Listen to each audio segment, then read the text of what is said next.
36 वर्षांपूर्वी बरेलीमध्ये झालेल्या खुनाच्या प्रकरणात एक आरोपी होता.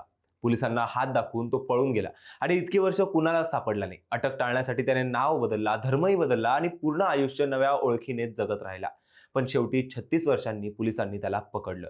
ही स्टोरी थेट कुठल्या तरी चित्रपटातून घेतल्यासारखी आहे, हो का नाही? काय झालं की 1989 मध्ये प्रदीप सक्सेना नावाच्या व्यक्तीवर खुनाचा आरोप होता. त्याला जामीन मिळाला, पण त्यानंतर तो कोर्टात कधीच गेला नाही. पोलिसांनी शोधाशोध केली, पण तो गायबच. नंतर पोलिसांना समजलं की त्या वेळेसच्या प्रदीपने आपलं नाव बदलून अब्दुल ठेवलं, धर्मही बदलला आणि मुरादाबादला जाऊन ड्रायव्हर म्हणून काम सुरू केलं.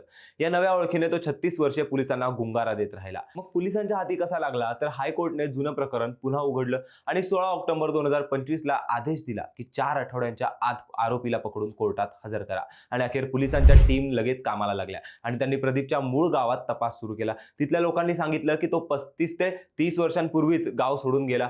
दरम्यान पोलिसांना त्याच्या भावाचा पत्ता मिळाला, सुरेश बाबू. त्यानेच महत्त्वाची माहिती दिली की प्रदीपने मुस्लिम धर्म स्वीकारला आणि तो सध्या मुरादाबादला अब्दुल नावाने ड्रायव्हर म्हणून काम करतो. ही माहिती मिळताच पोलिसांनी मुरादाबाद गाठलं. तिथे कळलं की अब्दुल उर्फ प्रदीप बरेलीमध्ये आल्याची बातमी आहे. मग पोलिसांनी लगेचच सापळा रचला आणि त्याला पकडलं.